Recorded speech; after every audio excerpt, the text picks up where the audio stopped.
আজ এক শুভ দিন, গুরু পূর্ণিমা। গুরু পূর্ণিমা ভারতীয় আধ্যাত্মিক সংস্কৃতির অন্যতম পবিত্র উৎসব। আষাঢ় মাসের পূর্ণিমা তিথিতে এই উৎসব পালিত হয়। এই দিনটি মহর্ষি বেদব্যাসের আবির্ভাব তিথি হিসাবে ব্যাস পূর্ণিমা নামেও পরিচিত। তিনি বেদসমূহ সংকলন, মহাভারত রচনা এবং ব্রহ্মসূত্র প্রণয়নের মাধ্যমে মানব জাতির অপরিসীম কল্যাণ সাধন করেছেন। তাই এই দিনটিতে সকল গুরু ও আচার্যের প্রতি কৃতজ্ঞতা জ্ঞাপনের দিন। গুরু শব্দের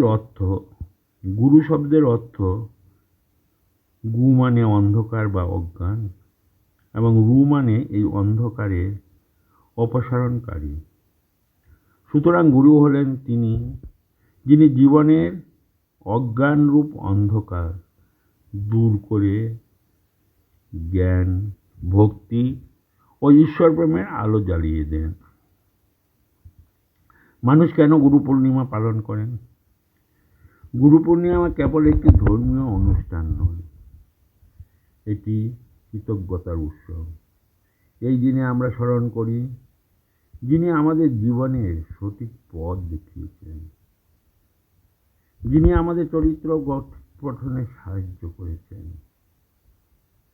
যিনি আত্মবিশ্বাস ও আধ্যাত্মিক শক্তি জাগিয়ে তুলেছেন, যিনি ঈশ্বর লাভের পথে পরিচালিত করেছেন। মানুষ গুরু পূর্ণিমা ভালোবাসে, কারণ এই দিন আমাদের বিনয়, কৃতজ্ঞতা, শ্রদ্ধা ও আত্মসমর্পণের শিক্ষা দেয়। শাস্ত্রে বলা হয়েছে, আচার্য দেব ভব। আচার্যকে দেবতার নিয়ে শ্রদ্ধা করা।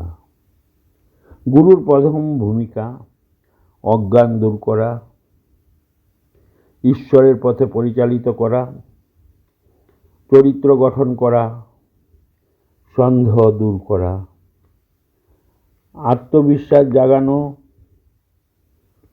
ভক্তি ও বৈরাগ্য বৃদ্ধি করা, অন্তর্নিহিত দেবত্বকে জাগিয়ে তোলা। যেমন একটি প্রদীপ অন্য একটি প্রদীপকে জ্বালিয়ে দেয়, তেমনি গুরু নিজের উপলব্ধির আলো শিষ্যের হৃদয়ে জাগিয়ে দেন। শ্রীরামকৃষ্ণ দেব বলতেন, গুরু, কৃষ্ণ ও বৈষ্ণব তিনে এক, একে তিন। তিনি আরো শিক্ষা দিয়েছেন, ঈশ্বরই প্রকৃত গুরু। আন্তরিক ভক্তের কাছে ঈশ্বর গুরু রূপে আবির্ভূত হন। গুরুর উপদেশে অটল বিশ্বাস রাখতে হবে। কেবল মন্ত্র গ্রহণ করলেই হবে না, সেই মন্ত্র অনুযায়ী জীবন গড়তে হবে। তিনি বলতেন, গুরু এবং এক শক্তি, যিনি মানুষের অন্তরে ঈশ্বর চেতনা জাগিয়ে দেন। শ্রীমা বলতেন, গুরু কৃপাই সব।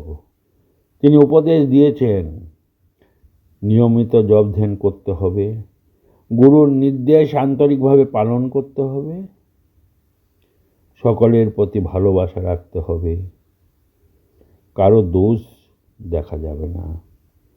মায়ের অমর বাণী, যদি শান্তি চাও কারো দোষ দেখো না, নিজের দোষ দেখো। জগৎকে আপন করে নিতে শিখো, কেউ পর নয়। শ্রী মার মতে গুরু ভক্তির প্রকৃতি পরিচয় হল পবিত্র জীবন, সেবা ও নিঃস্বার্থ প্রেম। স্বামীজি বলছেন, গুরু তিনি, যার কাছ থেকে আত্মা আধ্যাত্মিক শক্তি লাভ করে। প্রকৃত পুরুষ লক্ষণ, তিনি ঈশ্বরকে উপলব্ধি করেছেন, তার জীবন পবিত্র, তিনি নিঃস্বার্থ। তিনি শিষ্যর হৃদয়ে আধ্যাত্মিক শক্তি সঞ্চার করেন।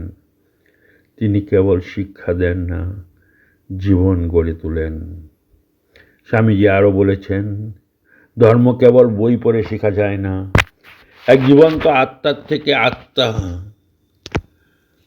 আর এক জীবনের আত্মার শক্তির সঞ্চয় হয়। স্বামী বিবেকানন্দ শিক্ষা দিয়েছিলেন যে সমগ্র প্রকৃতি আমাদের গুরু। প্রকৃতি কী কী শেখায় আমাদের? সূর্য শেখায় নিঃস্বার্থ কর্ম, নদী শেখায় অবিরাম এগিয়ে চলা, বৃক্ষ শেখায় ত্যাগ ও দান, পর্বত শেখায় ধীরতা, পৃথিবী শেখায় সহিষ্ণুতা, ফুল শেখায় পবিত্রতা, সমুদ্র শেখায় গভীরতা, আকাশ শেখায় অসীমতার অনুভূতি। তিনি বলতেন, যে ব্যক্তি শিখার মন নিয়ে বাঁচে তার কাছে প্রতিটি মানুষ, প্রতিটি ঘটনা এবং সমগ্র প্রকৃতি শিক্ষক হয়ে ওঠে। স্বামী বিবেকানন্দ ছিলেন আদর্শ শিষ্যের জীবন প্রতিমূর্তি। তিনি বলতেন, শ্রী শ্রী রামকৃষ্ণের প্রতি সম্পূর্ণ আত্মসমর্পণ করেছিলেন, গুরুর প্রতিটি আদেশ পালন করেছিলেন, নিজের জীবন মানব কল্যাণে উৎসর্গ করেছিলেন, গুরুর আদর্শ বিশ্বব্যাপী প্রচার করেছিলেন। শ্রীরামকৃষ্ণ মহাসমাধির পর তিনি শ্রী শ্রী মা সারদা দেবীকে জীবন্ত জগজ্জননী রূপে শ্রদ্ধা করতেন এবং প্রতিটি গুরুত্বপূর্ণ কাজের আগে তার আশীর্বাদ গ্রহণ করতেন।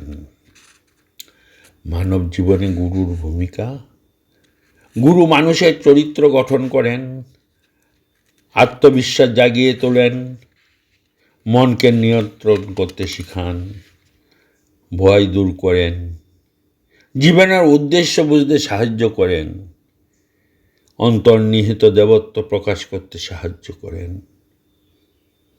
ঈশ্বর লাভের পথে পরিচালিত করেন। গুরুহীন জীবনে অনেক সময় দিশাহীন হয়ে পড়ে।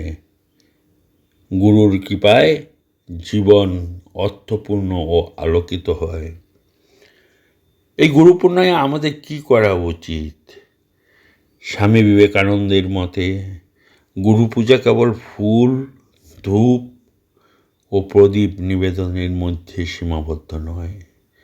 গুরুর আদর্শকে জীবনে বাস্তবায়িত করাই প্রকৃতি গুরু পূজা। গুরু পূর্ণিমায় আমাদের উচিত গুরুদেবের চরণে প্রণাম ও কৃতজ্ঞতা নিবেদন করা, আন্তরিকভাবে জপ ও ধ্যান করা, শ্রী শ্রী রামকৃষ্ণ, শ্রী শ্রী মা ও স্বামীজির জীবনী ও বাণী পাঠ করা, সত্য, পবিত্রতা ও আত্মসংযমের জীবনযাপনের সংকল্প গ্রহণ করা, দরিদ্র, অসহায় ও রোগীদের সেবা করা, অহংকার, হিংসা, স্বার্থপরতা ত্যাগ করা, নিয়মিত সাধনা ও আত্মবিশ্লেষণ করা, গুরুর আদর্শ অনুসারে নিজের চরিত্র গড়ে তোলা, সকল ধর্ম, সকল মানুষের প্রতি শ্রদ্ধাশীল হওয়া জীবনের আদর্শ হিসেবে গ্রহণ করা, আত্মন মোক্ষার্থং জগদ্ধিতায় চ, অর্থাৎ নিজের মুক্তির জন্য এবং জগতের কল্যাণের জন্য জীবন উৎসর্গ করা। স্বামীজির মতে ওঠো, জাগো এবং লক্ষ্য না পাওয়া পর্যন্ত থেমো না। শিক্ষা হলো মানুষের অন্তর্নিহিত পূর্ণতার প্রকাশ। প্রত্যেক আত্মাই সম্ভাব্যভাবে দিব্য। শিবজ্ঞানে জীবসেবা, শক্তিই জীবন, দুর্বলতাই মৃত্যু। গুরু পূর্ণিমা কেবল একটি উৎসব নয়, এটি আত্মজাগরণ, কৃতজ্ঞতা এবং আত্মসমর্পণের দিন। শ্রী শ্রী রামকৃষ্ণ আমাদের শিখিয়েছেন যে গুরু আমাদের ঈশ্বরের পথে পরিচালিত করেন। শ্রী শ্রী মা সারদা দেবী শিখিয়েছেন গুরুর কৃপা লাভের জন্য প্রয়োজন সরলতা, পবিত্রতা, জপ, ধ্যান ও ভালোবাসা। স্বামী বিবেকানন্দ তার জীবন দিয়ে দেখিয়েছেন যে প্রকৃত গুরু পূজা হলো গুরুর আদর্শকে জীবনে ধারণ করা এবং মানব সেবার মাধ্যমে ঈশ্বর সাধনা করা।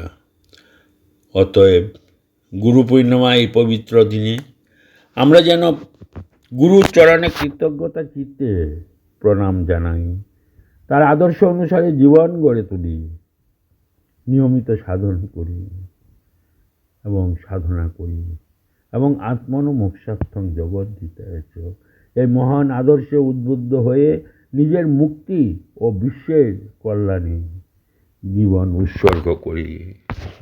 তাই আজ এই পবিত্র দিনে আমাদের রাউরকেল্লা রামকৃষ্ণ মিশন সকলকে সাদর আমন্ত্রণ। আজ ভোর 5টায় মঙ্গল আরতি, বৈদিক মন্ত্রপাঠ এবং 7:30 থেকে পূজা আরম্ভ।